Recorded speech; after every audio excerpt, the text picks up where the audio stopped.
네, 이 시간 말씀 함께 찾겠습니다. 말씀은 역대상 1장 1절에서 4절까지의 말씀입니다. 역대상 1장 1절에서 4절까지의 말씀. 저희가 역대상으로 큐티를 하고 있는데 좀 어려울 겁니다. 어려울 수 있는데 계속 인물만 나와서 오늘 역대상 1장 1절에서 4절까지의 말씀 함께 큰 소리로 한번 읽어보겠습니다. 시작. 아담, 셋, 에노스, 게난, 마랄, 야렛, 에녹, 무두셀라, 라멕, 노아, 셈, 함과 야벳은 조상들이라. 아멘. 네, 이름을 읽는데 참 어렵습니다. 네, 오늘 구원의 계보라는 제목으로 함께 말씀을 나누기 원합니다. 한 주간 잘 지내셨죠? 네, 한 주간 잘 지내고 또 우리가 세상 가운데 살다가 이 자리에 와서 하나님의 생명의 말씀, 우리가 그렇게 느껴지지 않을 때도 많지만 하나님의 생명의 말씀을 이 시간 듣는데 아까 전에 수미 자매가 기도한 게 탁 귀에 꽂히더라고요. 졸지 않게 하옵시고. 네, 맞습니다. 네, 저는 설교 청중으로 예배자로 와서 많이 예배 드려서 많이 졸아봤어요. 정말 많이 졸고 딴 생각할 때도 많고 목사님 앞에서 말씀하실 때 저 청년 때 많이 졸고 뒤에서 안 졸려고 노트북 가져가지고 막 설교 쳐보기도 하고 막 애를 쓰고 막 꼬집어 보기도 하고 이렇게 혀를 깨물어 보기도 하고 온갖 방법을 다 쓰는데 이게 졸음에는 이 장사가 없더라고요. 그런데 참 돌아보면서 아쉽고 아까운 것은 왜 그 시간에 그 전날에 좀 일찍 좀 피로를 풀고 해서 주일에 말씀을 잘 듣지 못했을까 늘 졸았거든요. 그래서 안타까운 마음이 있는데 이 시간에 우리 여러분들은 졸지 않고 은혜로 또 힘으로 애써서 또 주시는 생명의 말씀을 우리가 좀 잘 들었으면 좋겠습니다. 그 생명이 진짜 생명이 되도록 살아나야 되니까 우리의 마음이 살아나야 되는데 이 말씀을 제대로 못 들으면 계속 죽어있는 심령으로 좌절 낙심 낙담 가운데 살아가는 게 우리의 모습이에요. 우리의 모습. 그렇기 때문에 정말 살아나려면 이 말씀이 진짜 마음에 있어서 말씀이 나를 살릴 수 있도록 말씀으로 살아가고 말씀이 내 인생을 인도할 수 있도록 그렇게 나를 노출시키고 내 영혼을 이렇게 말씀과 접촉시키지 않는다면 교회는 열심히 나와도 죽은 심령이 되기 쉽습니다. 저도 동일하고요. 어떤 목사님의 이 직분을 가졌더라도 말씀과 연결되지 않는다면 죽은 심령과 다름없기 때문에 여러분 참 중요합니다. 오늘 이 시간에 말씀과 여러분의 마음, 여러분의 심령이 정말 접합되어서 정말 살아나는 역사가 여러분 마음 가운데 있기를 간절히 축원합니다. 오늘 구원의 계보라는 제목으로 하나님 말씀 나누기 원하는데요. 자, 법률 제 17,314호 네, 이 법률이 있는데 농수산물 원산지 표시에 관한 이 법률이라고 말합니다. 쉽게 말해서 원산지 표시법이라고 하는데 이 법은 농산물 또는 수산물 그리고 그 가공품에 대하여 적정하고 합리적인 원산지 표시를 하도록 하여 소비자의 알 권리를 보장하고 공정한 거래를 유도함으로써 생산자와 소비자를 보호하는 그러한 목적이 있는 우리 실생활에서 이루어지고 있는 그런 접하는 법입니다. 그래서 이 법을 어기게 되면 어떻게 되느냐?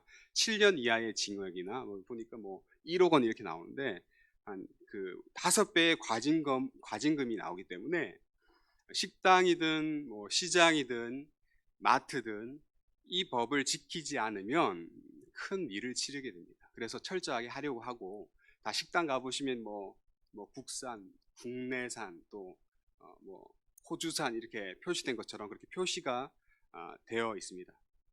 반대로 우리 소비자 입장으로 볼 때 소비자는 마트에서 식당에서 시장에서 어떤 물건을 살 때 식재료를 살 때 그것이 어디에서부터 나온 것인지 그것을 확인할 때 그 원산지를 보고 그 물건을 구매하거나 먹게 됩니다. 그러면서 안심하게 되죠.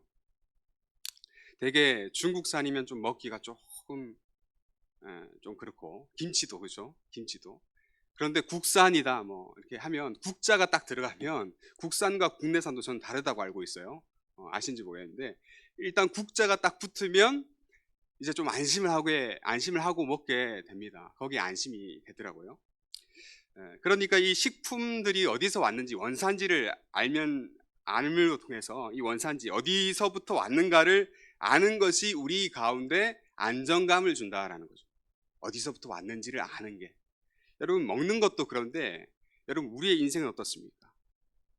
우리의 인생, 우리의 그 출발점은 어디서부터 왔는가를 아는 인생이 그래도 안정감이 있습니다. 내가 어디로부터 나왔다라는 걸 알고 어디로 갈 것이다 라는 것을 아는 인생이 그래도 좀 더 안정감이 있는 거예요. 내가 어디서 왔는지도 모르고 그냥 나는 그냥 살다가 죽을 거야 하는 인생은 그냥 허무주의로 갑니다. 그냥 내 멋대로 살다가 즐기다가 갈래. 그런데 내 소속이 어디고 내 정체성이 어디고 내가 어디서부터 나왔는지 아는 내 신분을 아는 사람이라면 내가 어떻게 살아야 되고 어디로 가야 할지까지를 자연스럽게 생각하게 된다라는 거죠. 이것에 대해서 모세가 이야기하는 거예요. 모세가 신명기 10장 14절에서 이렇게 말합니다. 좀 이렇게 단어가 섞여 있어서 저도 몇 번 읽어봤는데 연습했는데 어렵더라고요. 한번 읽어볼까요? 시작. 하늘과 모든 하늘의 하늘과 땅과 그 위의 만물은 본래 내 하나님 여호와께 속한 것이로되. 네. 모세가 우리의 인생이 어디서부터 왔는가, 우리의 소속은 뭔가 이렇게 명확하게 신명기 모세의 설교 부분이잖아요. 신명기가 모세의 설교잖아요. 설교를 통해서 그 광야를 헤매고 거의 이제 그 가나안 땅, 그들이 하나님께 약속받은 땅에 들어가기 전에 이 설교를 듣는 거예요. 그 설교 내용이 보니까 하늘과 모든 하늘의 하늘과 땅과 그 위의 모든 만물은 본래 내 하나님께 속한 것이로되. 결국에 이 땅에 있는 모든 것들은 다 하나님께 속해 있다. 하나님께로부터 왔다라는 것을 보여주고 있습니다. 이 뿌리가 하나님이라는 거예요. 저와 여러분의 뿌리는 하나님이라는 겁니다. 저와 여러분이 그 작은 단세포 동물이 이렇게 변해서 되는 것이 아니라, 변해서 원숭이를 거쳐서 최종 나름 완성된 인물이 우리가 아니라 정말 하나님께서 창조하심으로 말미암아 하나님으로부터 난 자가 저와 여러분들이라고 이렇게 모세가 설교합니다. 이 말씀을 기억하시기 바랍니다. 하나님께로부터 왔다. 한번 따라해 주시면 감사하겠습니다. 나는 하나님께로부터 왔습니다. 내 소속은 하나님입니다. 네. 여러분 이걸 기억하세요. 여러분 이것을 잘 알고 이해하고 아느냐에 따라서 우리의 삶은 달라질 수 있습니다. 나는 하나님으로부터 왔다. 나는 그냥 세포가 변해서 그렇게 하다가 죽어질 인생이 아니라 나는 하나님의 존귀한 자녀라는 것. 자, 그런 면에서 오늘 우리가 읽은 4절의 아주 짧은 말씀은 우리 믿음의 사람들에게 이 족보를 통해서 큰 깨달음을 줍니다. 그 정체성, 소속이 어디인지 가르쳐 주는데, 먼저 우리가 본 오늘 말씀을 보니까 역대상 말씀은 서두의 족보를 기록하고 있어요. 서두의 앞쪽에 족보를 기록하고 있습니다. 역대상 1장에서 9장까지 거의 계속 이름이 나와요. 그래서 역대상 큐티하고 계신 분들은 알겠지만 저도 오늘 아침 말씀을 보는데 힘들더라고요. 계속 이름이 나오니까. 근데 이 누구를 낳고 그 아들 누구고 그 아들 형제가 누구고 병렬로 직렬로 이렇게 계보가 나오는데 이거 그려도 어렵고 해설서를 봐도 어렵고 그렇습니다. 그런데 왜 이렇게 역대기 초반에 이 족보를 쫙 기록했을까? 우리는 생각해 봐야 됩니다. 배경과 관계가 있는데요. 그 배경이 어떠냐? 주전 BC 430년경에 어떨 때 이 역대기가 쓰였는가 보니까 430년 경이니까 516년에 다시 돌아 성전을 짓고 이렇게 했거든요. 했는데 그때 430년에는 그 이스라엘 백성들이 바벨론을 포로로 끌려갔다가 70년 동안 포로 생활을 하고 말씀대로 70년 만에 자기 고향 땅에 딱 왔습니다. 이스라엘에 왔습니다. 예루살렘에 딱 왔어요. 왔는데 딱 보니까 거기에 누가 살고 있습니까? 자기들의 후손이 살고 있는 게 아니라 이방 족속들이 자리를 다 차지하고 살고 있고, 자기는 멀리 갔다 오랜 기간 동안 아들 낳고 그 아들 후손들이 딱 왔는데 그 약속의 땅, 하나님께서 주셨던 땅으로 왔다 해서 딱 왔는데 자기 땅에 다 딴 사람들이 살고 있고 우리는 여기 왜 왔냐는 거죠. 그러면서 생기는 질문이 우리는 누구냐라는 질문이 생겼더라. 우리는 누구냐? 우리는 포로 생활하다 왔는데 포로에서 해방되었는데 우리는 누구냐? 어떤 자손들이냐? 하는 그 질문에 대해서 정체성에 대해서 알쏭달쏭하게 궁금할 때 그때 이 역대기를 쓰면서 우리는 아담으로부터 셋, 에노스로부터 나왔다 하면서 그 족보를 쭉 기록하고 있습니다. 그러면서 그들의 신앙의 뿌리를 가르쳐주고 그 신앙의 뿌리를 알므로 말미암아 너희는 어떤 사람이다, 우리는 어떤 사람이다라는 것을 역대상에서 1장에서 9장까지 족보를 이야기하면서 가르쳐주고 있는 겁니다. 즉 정체성을 깨닫는 거예요. 정체성. 너의 정체성, 우리의 정체성 뭐냐? 그래야지 힘있게 내가 누군지를 알고 어떻게 살아가야 될 줄 아니까.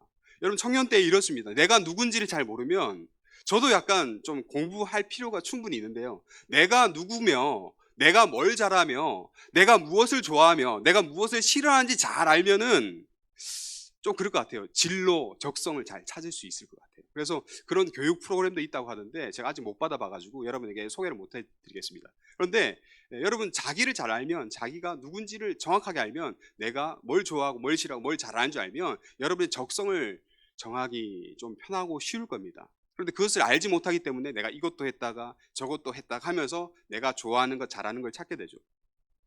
자, 오늘 저는 이 말씀을 보면서 왜 족보인가? 그리고 우리가 오늘 우리 이 본문의 말씀에 왜 우리가 이 족보를 읽고 하나님 말씀이라고 이 말씀을 보아야 하는가? 이 족보인 1절에서 4절까지의 10명, 13명이 나오죠. 13명의 이 족보를 왜 이 시간에 접하여야 하는가? 이 족보와 우리는 무슨 상관이 있는가를 한번 생각해 보기 원합니다. 왜 하나님께서 우리에게 하나님 말씀, 생명의 말씀이라고 우리에게 주셨는데, 생명의 하나님의 능력의 말씀이라고 주셨는데 이 말씀과 내 영혼과 무슨 관계가 있는가를 한번 생각해 보셨으면 좋겠습니다. 하나님께서 이 아담으로부터 노아까지의 이 인물들 통해서 깨닫게 하시는 것이 있습니다. 우리 다시 한번 이 인물들 1절에서 4절 다 같이 한번 큰 소리 한번 읽어보도록 하겠습니다. 시작.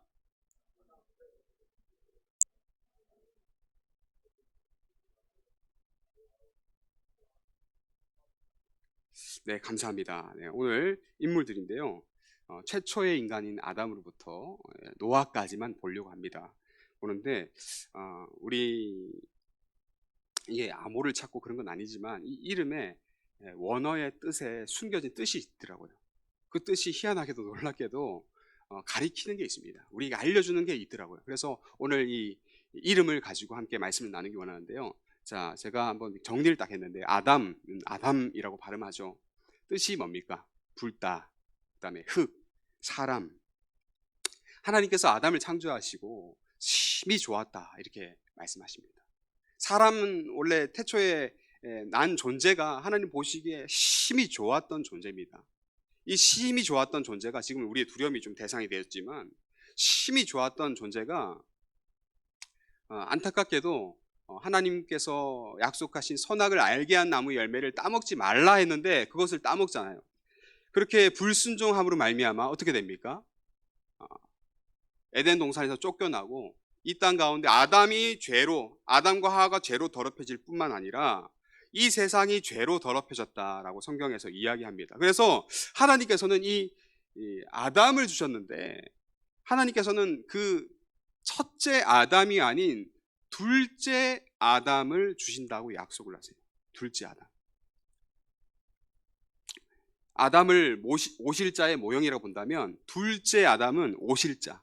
이 모형의 실체 둘째 아담을 성경에서 계속 주실 것이다, 오실 것이다, 임할 것이다, 한 아들이 날 것이다 이렇게 계속 성경에서는 이야기하고 있습니다.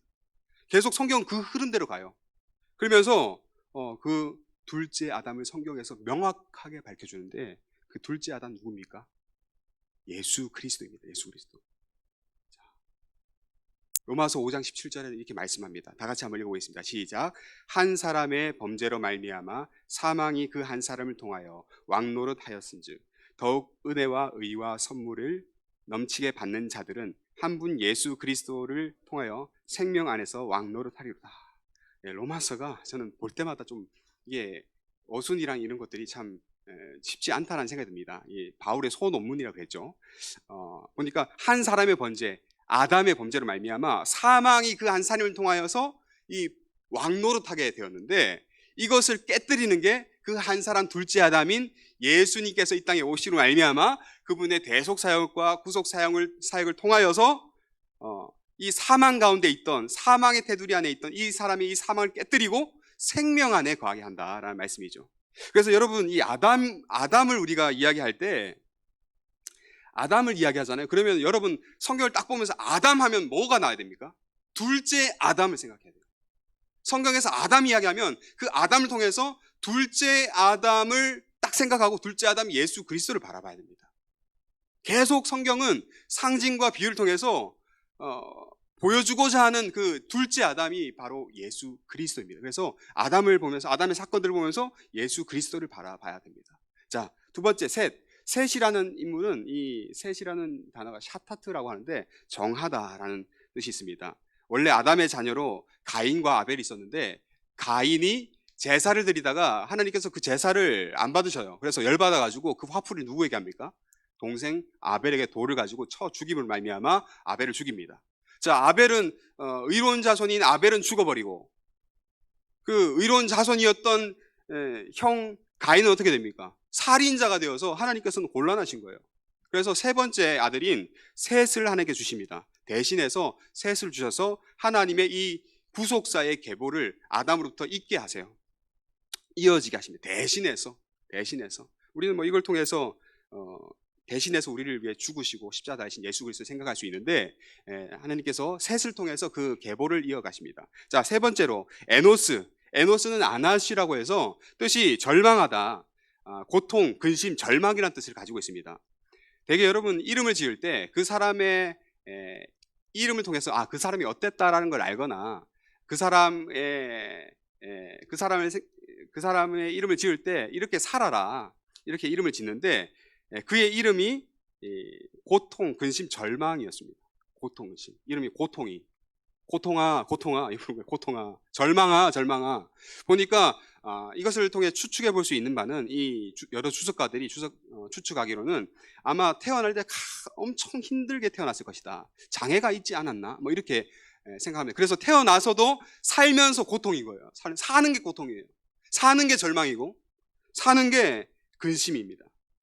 그 고통과 근심과 절망 가운데 에노스의 때에 성경을 보니까 사람들이 비로소 여호와의 이름을 부르게 되었다, 이렇게 말합니다. 얼마나 인생들이 뭐 몇 대 안 되잖아요. 아담, 셋, 에노스 때 와서 사람들이 살아보니까, 이 죄악된 인생 가운데 살아보니까, 뭐 아담 때 가인이 살인하고 얼마나 죄가 창궐했겠습니까?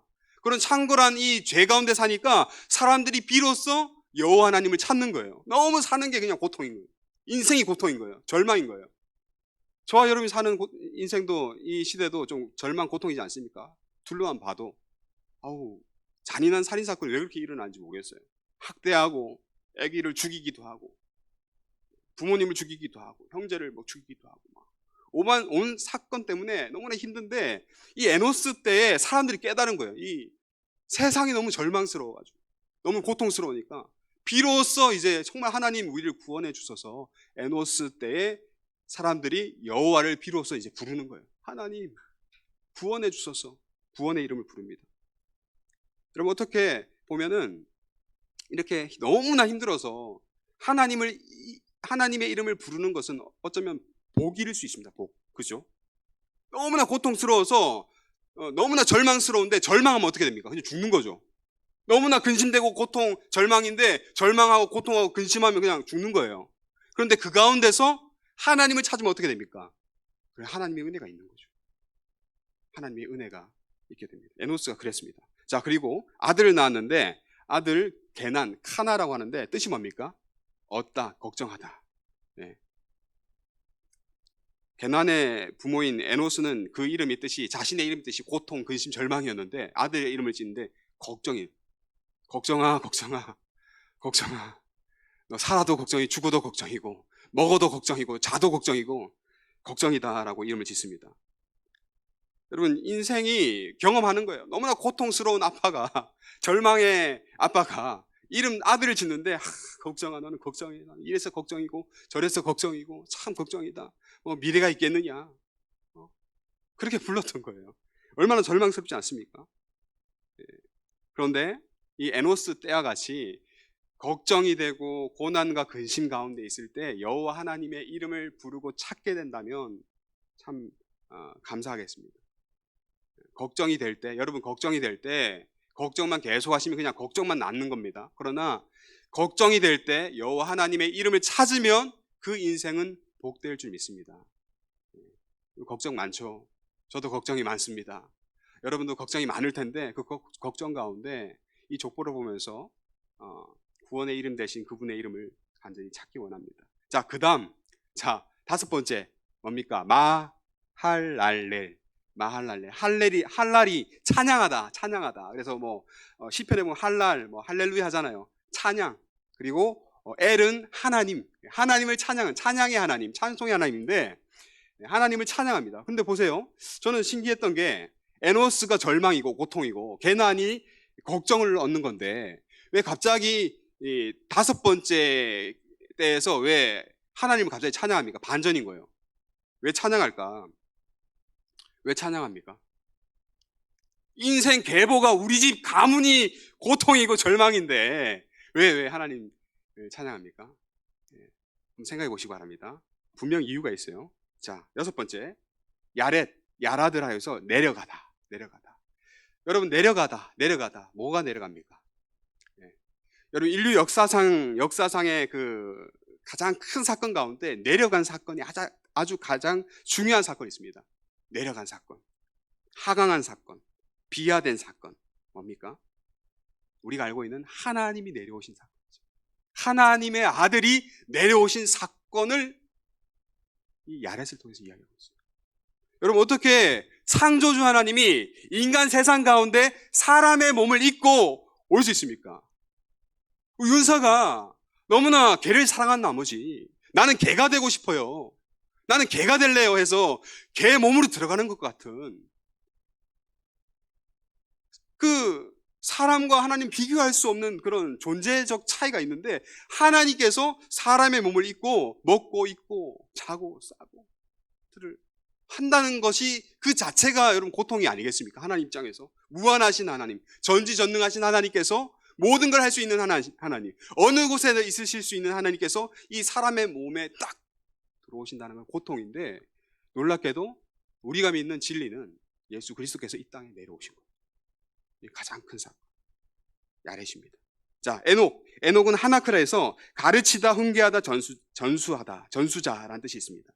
이것도 동일하게 이 맥락에서 보면은 단순하게 그냥 에녹 그냥 가르치다, 훈련하다, 전수하다 이렇게 이름을 지었게 생각했지만 여러분 그렇지 않아요. 보니까 그 이름이 이 맥락 가운데서 있습니다. 내려오신 분이 가르치시고 전수하고 훈련하시는 거예요. 제자 훈련하시는 거예요.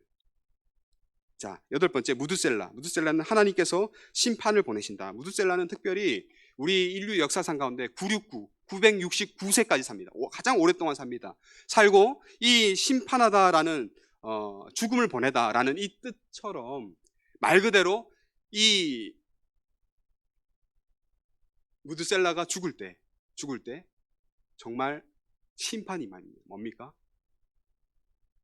창세기 7장에 홍수가 임하는 역사가 일어납니다. 홍수가 일어납니다. 그때 노아의 때죠. 그러니까 무드셀라도 노아 봤습니다. 같이 죽고 없어지고 아니에요. 대가 계속 이어지는데 무드셀라가 969세로 생을 마감할 때 노아의 홍수. 노아는 그때 600세였대요. 600세. 그때 홍수가 일어납니다. 심판이 임하는 거죠. 죽음이 임하는 거고. 자, 9번째 라멕은 라메크 다스리다라는 뜻이 있습니다. 그분이 오셔서 다스리다.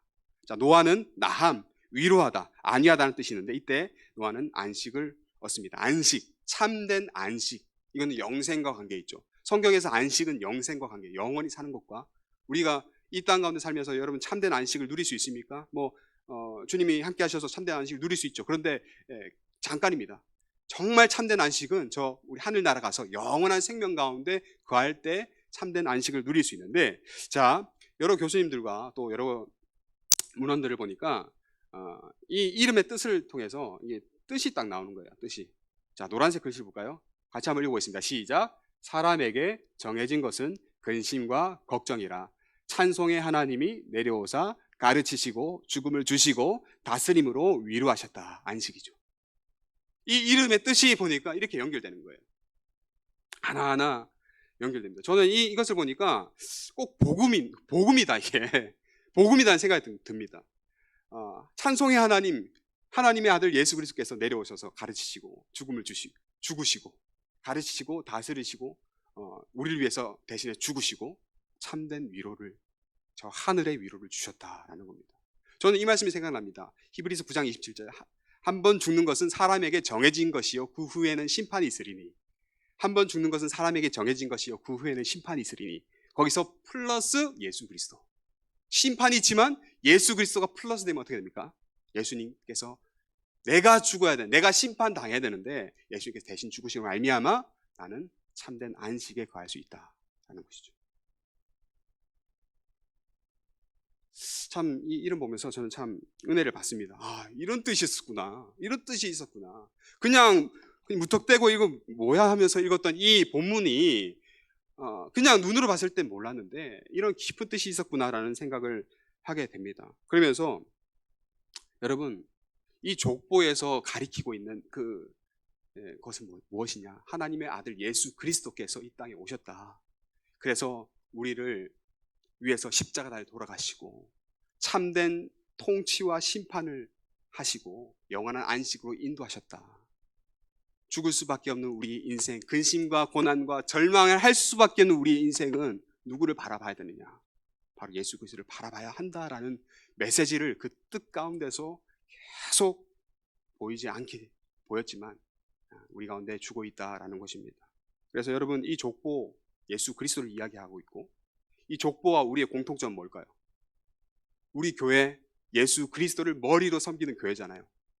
우리 예수 그리스도를 머리로 섬기는 교회와 족보의 공통점은 바로 예수 그리스도라는 겁니다. 이 족보를 통해서 예수님이 오셨고, 이 족보를 통해서 예수님이 오신다라고 이야기하시고, 우리는 이 족보와 상관없는 사람이에요. 사실 피가 안 섞였어요. 그렇다면 그런데 우리는 이 족보에서 오신 예수님을 믿고 있다는 사실이 아주 놀랍지 않습니까? 하나님께서 이 족보 가운데 예수 그리스도로 이어졌음을 우리 가운데 다시 한번 상기시키고자 이 이름의 뜻 안에 그 하나하나 이름을 다 주시고 우리 가운데 깨닫게 하신 줄 믿습니다. 그래서 여러분 기억하십시오. 우리의 정체성은 그리스도인입니다. 그리스도로 살고 그리스도로 죽는 존재입니다. 우리가 살아도 주를 위해 살고 죽어도 주를 위하여 죽나니 사나 죽으나 우리가 주님의 것이라는 것을 기억하시기 바랍니다. 살아도 죽어도 주님의 것입니다. 살아도 죽어도 우리가 주님의 것입니다. 우리 옆 사람에게 한번 고백했으면 좋겠습니다. 우리가 살아도 죽어도 주님의 것입니다. 네. 여러분 그것을 기억하십시오. 우리 인생은 절망밖에 할 수밖에 없지만 주님께서 우리를 건지시고자 십자가에 달려 돌아가시고 오늘도 우리 가운데 새 소망 가운데 우리를 부르신 줄 믿습니다. 제가 마지막에 지난주에 숙제를 하나 드렸던 것 같습니다. 숙제 같은 숙제 아닌 숙제 그러는데 갈라디아서 2장 20절 이 말씀을 여러분 좀 암송하시면 정말 좋겠습니다. 왜냐? 이 말씀이 여러분의 마음 가운데 계시는 성령님 그 그리스도를 늘 생각할 수 있게 해주는 본문인데 좀 길어요. 헷갈려요. 그런데 여러분 이 말씀을 꼭 외우시면 묵상하시면 참 좋을 것 같습니다. 우리 마지막으로 우리의 이 본문과 우리의 공통점 되시며 우리가 믿고 있는 그 예수 그리스도의 복음을 아주 귀하게 잘 설명하고 있는 이 말씀 다 같이 한번 읽고 우리 찬양하고 기도했으면 좋겠습니다. 한번 읽겠습니다. 시작. 내가 그리스도와 함께 십자가에 못 박혔나니 그런즉 이제는 내가 사는 것이 아니요 오직 내 안에 그리스도께서 사시는 것이라. 이제 내가 육체 가운데 사는 것은 나를 사랑하사 나를 위하여 자기 자신을 버리신 하나님의 아들을 믿는 믿음 안에서 사는 것이라. 아멘. 이 말씀을 꼭 기억하시고 여러분 우리 여기 모인 분들의 공통점은 뭡니까? 키가 크고 잘생겨서 그렇습니까? 예뻐서 그렇습니까? 아닙니다. 예수님으로 예수님이 그 마음 가운데 있기 때문에 우리 함께 예배 드릴 수 있고 주님께 찬양하며 나아가는 줄 믿습니다. 그 예수님께 한 주간 집중하시면서 예수님이 이 말씀뿐만 아니라 예수님께서 직접 주시는 여러분 은혜를 소유하시고 누리시는 저와 여러분 되기를 간절히 소원합니다.